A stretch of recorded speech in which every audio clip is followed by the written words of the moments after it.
When you are in that painful moment, you can either sit in it and allow it to let you continuously repeat the same thing again and again, or you can let it be a kickstart to being able to push forward and get to the next thing. Is today we're going to be talking about turning pain into purpose, and this is the purpose that's going to result in growth in your life, whether that's physically, mentally, emotionally, financially, whatever growth you're looking for.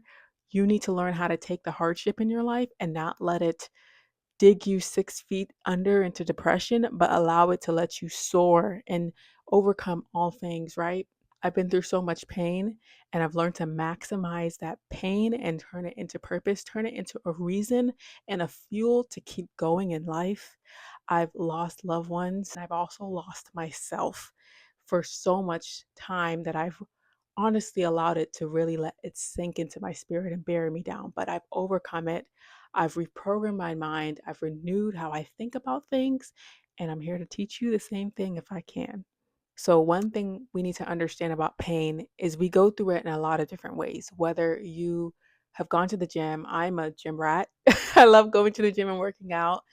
And I've learned through putting a lot of stress on my muscles that it's the pain that allows me to build the muscle. And that's a part of the process in life.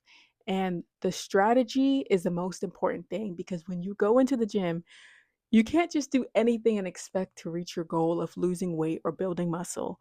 You have to have a mapped out plan on how to know what workouts you're going to do, even what foods you're going to eat in order to reach your goal. And I love this quote. I don't remember where it's from or who wrote it, but it says you could either struggle and remain poor or struggle and become rich. Now, you can interchange those words, rich and poor, with, success or any other thing that you're looking to do. Whatever it is, you can either sit in that situation and struggle, or you can overcome it and struggle to become better. What is a strategy that takes you from being able to have that pain turn into something purposeful?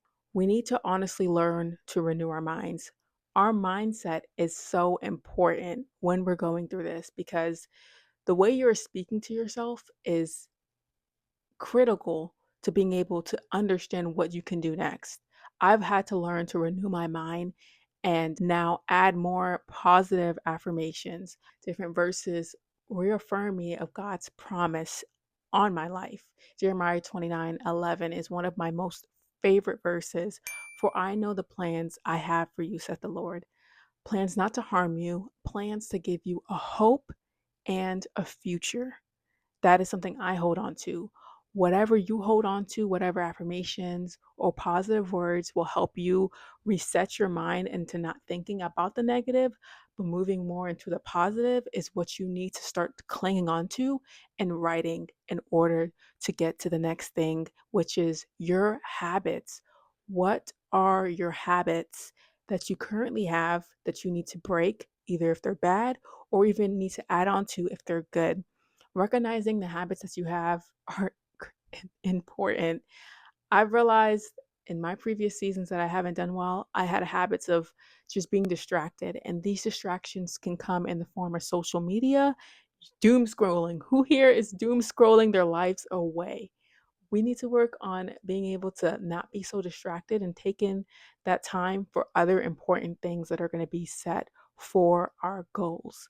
And that brings us into the next thing, which is what are our goals and how are we going to get there? What is the schedule? What are the actionable steps that are going to get us to our goals?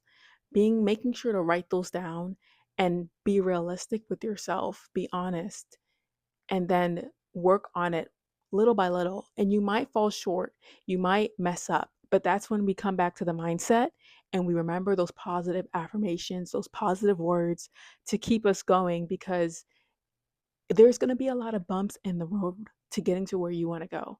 But you have to remember that that is just a journey. You're going to fail 1,000 times to finally succeed on that one time.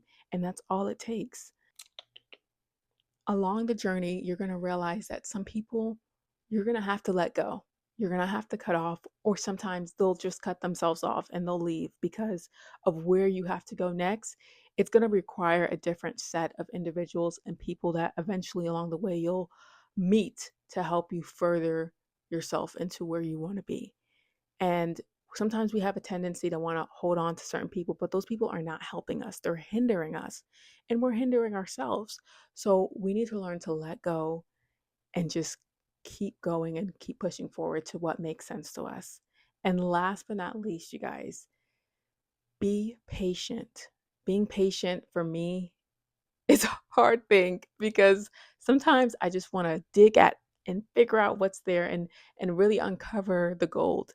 But I've learned that I have to really sit still and allow the work that I've done, the seed that I planted to flourish because it will, because I am still working and it is going to come up abundant, an abundant harvest that's going to allow me to be satisfied and content and very happy with the work I've done prior. And so all of these things I've followed, I've extracted from my seasons of pain. The pain only lasts for a little while until you return back to that guy, until you turn back to that same lazy habit. Don't let it sit. It takes time and it takes a strategy, but just know that you can do all things. As I tell myself, I can do all things through Christ who strengthens me. And I'm not alone in this journey, and I can continue to succeed and push through just one step at a time. So I hope and I pray that these words and the strategy that I have been often able to use for myself can help you, and you can pinpoint at least one or two things that's going to be helpful for you. So I hope you guys have a lovely one and you continue to push forward and press on. See ya. Bye.